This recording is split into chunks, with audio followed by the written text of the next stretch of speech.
G'day guys and welcome back to Jans_Gaming for another Dokkan Battle video. So today's video we're going to be running through the details of the AGL Kale. She has officially now been announced as the next DOKKANFEST on Global, the unit that's going to come in between now and the worldwide download celebration. So obviously that should tell you, please skip her, but still worthwhile running through her details anyway. So for her leader skill, she does have Universe 6 transformation boost, the 3 key 170. Not a great leader skill. Universe 6 is obviously extremely limited, and Transformation Boost, she's just not really going to work with a lot of those units, so that does make it pretty tough there. She then does give the extra 30% to Universal Survival Saga or full power units. So for her super attack, she greatly raises attack for one turn and causes immense damage.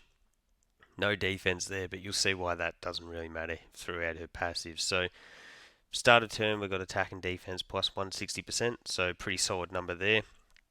She gets an additional attack and defense plus 60% and a high chance of launching an additional super when performing a super attack, so extra 60% buff there. She can get that second super attack off, and these super attacks become important here because she does reduce damage by 20% up to 60% within the same turn with each super attack performed. So if you do get that lucky super attack a turn where you get all three of them, she has 60% damage reduction, which is pretty insane. So she also gets an additional 160% attack and defense and a great chance of launching an additional super attack when there is a Universe 6 category ally attacking in the same turn. So when you do have that last part of her passive active, you're not even relying on the hidden potential necessarily to get off that third super attack. So she can quad super, get that massive damage reduction, cause a ton of damage, but the requirements there obviously are that you do have a Universe 6 category ally in the same turn, which can be tough. As I mentioned before, it is a very niche category.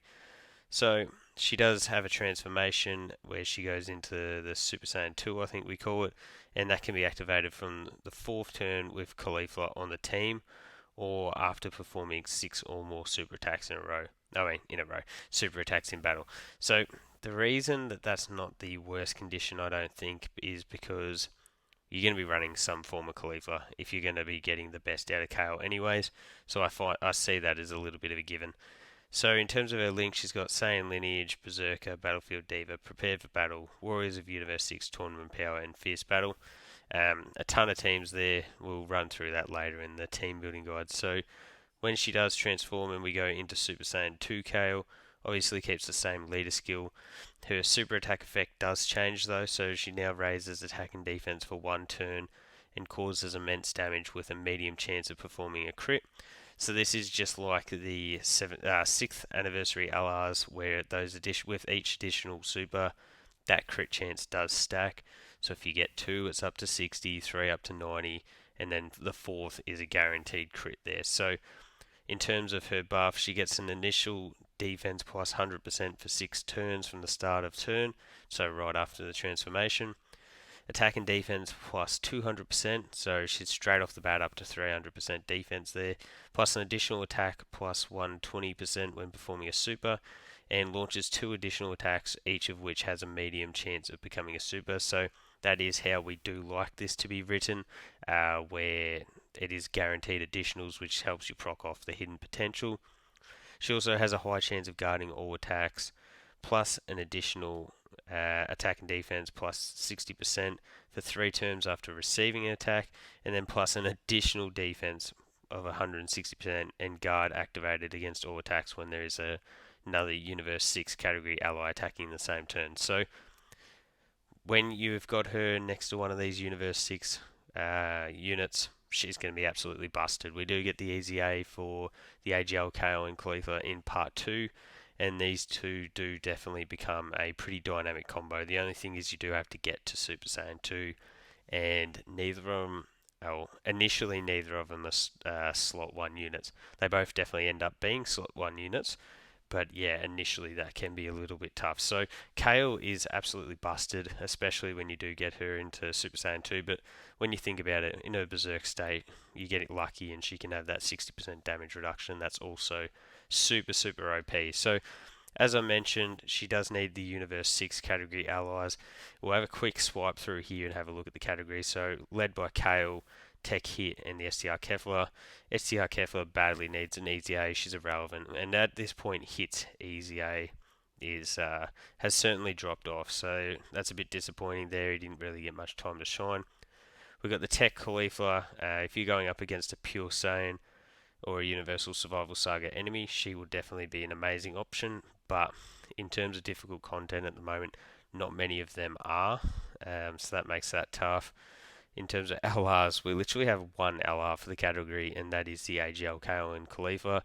So a unit that will easy A during the celebration and become essentially Kale's best partner.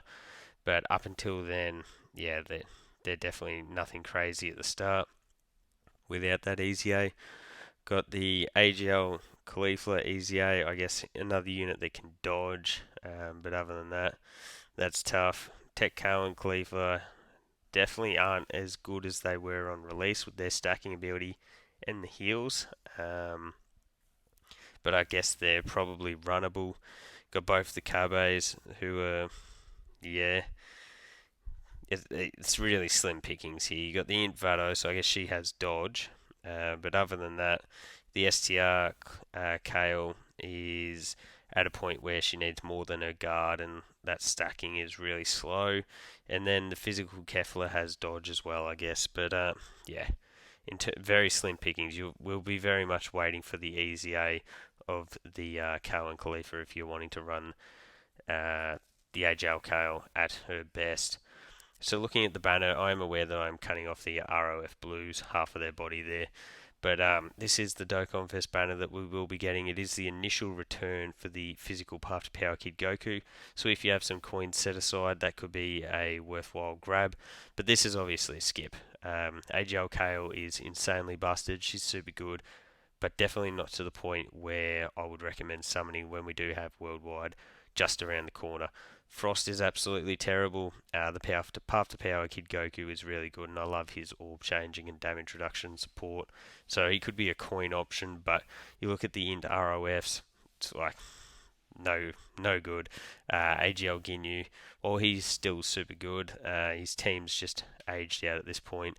The Tech Kale and Khalifa, as I mentioned, just pretty mid at this point. And then the STR Kefla really needs an easy A, so otherwise they're irrelevant. So pretty tough banner, but it works in our favour because we do want to be skipping at this point. So let me know your thoughts on the AGL Kale down below. Hopefully you're skipping this one, but let me know your thoughts. So thank you all for watching. Don't forget to like and subscribe if you want to keep up with the content, and hopefully I'll catch you all on the next video.